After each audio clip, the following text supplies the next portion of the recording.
તો ગાઈસ તો જો મને અત્યારે કાગડી વિચાર આવ્યો, આપણે જે નાના હતા આપણું બાળપણ હતું ત્યારે આપણે કેવું ટીવીમાં નથને એવા શો જોવા, ગમે ત્યારે જમીનથી વહી આવતા.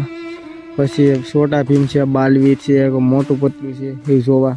અત્યારના નાના બાળકો કેવા ફોનમાં વ્યસ્ત છે બધા, એટલે અત્યારે ઓલા હજી આ ઓલું હોય ને કે વિડીયોગ્રાફીની જે બનાવતા હોય એનું બધું મોટું પતલુંનું એ અત્યારે મોટું પતલુંના ડાગલા ને બધું મકાન હશે એમાં બધું પડ્યું છે. આ બધું ધૂળ જામી ગઈ છે. તમે જોઈ લો, તમને વિડીયો બતાવું.